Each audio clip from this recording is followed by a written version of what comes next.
Well, hi Cousin Lantang. Here's an overview of what we did on your project. You sent me two 316 arcs that needed some tender love and affection, and this is what we did. One of the shades, which I think was for the older of the two, had a significant amount of dents in it. I mean, you had little circle dents everywhere. I massaged the dents out as best as I could.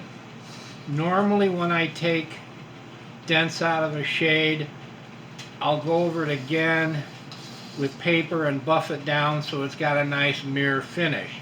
But since we didn't want a mirror finish and wanted to try to maintain that original well-kept look, I didn't do that. So, you know, there is a little light refraction on that, but there are no significant dents left. The other issue on this guy, which I think I sent you a video on, was the fact that Coleman used a wire ring to roll the lip of the shades. And that was fine until the ring started to rust. And you know, as steel rusts, the rust expands. And what happened was, it started popping out the brass roll. And initially I thought it was just in a couple spots and I might be able to de-rust it and put some pewter fill in and fill it. But after I de-rusted it, it became apparent that almost half of the shade, the rim was shot. So I knew I'd have to replace that bead. What I did was, the way it rusted, it was the top of the bead would come up and peel back and show the steel. So I took my light duty grinder and I buzzed off this outside edge all the way around the shade.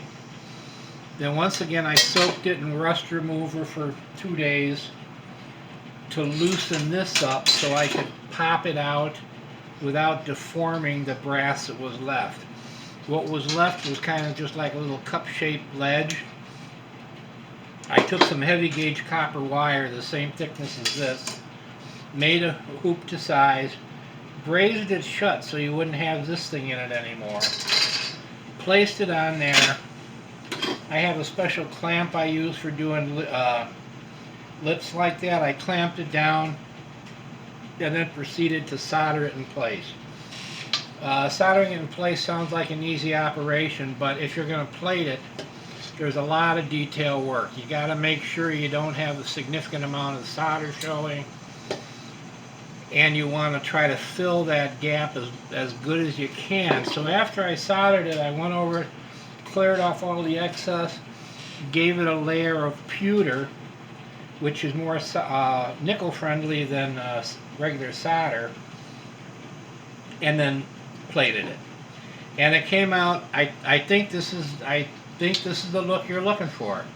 It looks like it's been in the barn for 100 years and nobody knew it was there and brought it out and said, hey, look at this, it's in really, really good shape. So anyway, that's what we did. Now it also had the vent cap. The vent cap was actually in pretty decent shape. There was some bends and dings and stuff like that. And I had to disassemble it. Took it all apart. Once again, buffed it, not to a mirror, but just to a bright finish, and replated it. I also had to clean up all the brass clips in there. And there's 2 collars in there I had to clean. And I don't know if you see it, there's that little X member. Took that out, de-rusted it, heat treated it, gave it an oil quench so you got a nice rust resistant finish on it, and put it back together. When I reassembled it, instead of going with the old brass screws, I gave you all new stainless steel screws, which are the same size. The advantage is these won't tarnish, they'll always stay nice and bright, whereas brass screws have a tendency to get a little wonky. So anyway, we got that guy done. This one was in pretty good shape too. It had a couple dents. We got the worst of them out. There's still just a little dimple there. But outside of that, I think it looks really good. You've got that desired look that you wanted. The clips on this one were all broken. So I had to make new clips and install those. So that's pretty good to go there. We had the two globe rests you sent me, and both of them kind of had issues. One of them that you sent me, the lighting door was all bent up. I took that out, and as best as I could, I flattened it out, got it good and smooth.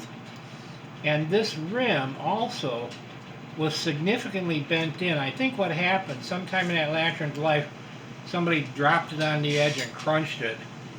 And that's why it was like the way it was. Also, both of these lighting doors were missing the little tab. So I brazed tabs on both of those so that they're easy to operate. You sent me two fonts. One of them was in fairly straightforward condition. The only thing was it had a kind of a significant dent. I pulled 98% of that dent out. What's left probably won't even show when you assemble it. Cleaned up the bottom, de-rusted it, gave it a shot of clear coat so it won't rust in the future, and it's good to go. Now, the other font, this was our problem child. When you sent it to me, we had an issue with the solder, a big goop of solder on there, and you said that you'd Caswelled it and clogged the fuel pickup, and I worked on this guy for quite a while. I melted off the solder, tried a couple different methods of clearing the Caswell out of the two little intake ports that are in this tube. Finally, what I did was I ended up, as I said, I took this apart, reached in, I made a little pick that I could reach in there and poke those out. So I got it clear. It breathes the way it's supposed to breathe now. It's not clogged. Also, this font had some pretty, how do I want to say this, noticeable solder repairs on it. And I didn't want to, I think I talked to you about plating over solder, not knowing exactly what the alloy is. And my issues with corrupting my plating tank if it's a lead alloy. I cleared off as much of this solder as I could. Then I went back with pewter. And I'm thinking that the guy that did that solder might have actually tried to enlarge the stress cracks to get better penetration of his solder, because these stress cracks are bigger than normal stress cracks would be. But the bottom line is we have a smooth profile. If you look really close, you can see, yeah, there's something going on. But when the lantern's assembled, sitting on a table, lit and burning, it's really not going to be all that noticeable. Caswelled it again, gave it a Caswell treatment to make sure that you don't have any pressure leaks or anything like that. Another thing that I sent you a video on was the filler cap. You wouldn't think something like this could be complicated, but it is. It's got the outer part, it's got the little inner centering thing. This is 3 parts, and there's a leather gasket. The leather gasket was completely gone, so I made a new one, put it in and drilled it out. The other filler cap is a newer version with only 2 of these. So all in all, and the way I figure my labor, sometimes I'll be working on something and I'll spend 3 hours on something that doesn't work. If I spend 3 hours on something that didn't work, I don't charge you for those 3 hours. I only charge for the time that actually worked. So altogether on everything on this project, I had 41 hours. I had a full week getting everything squared away. And I didn't work a week straight. You know, I worked a day here, and a day here, but kept track of the hours and came out to 41 hours altogether. I think you're going to be happy with this. They look very presentable, original condition.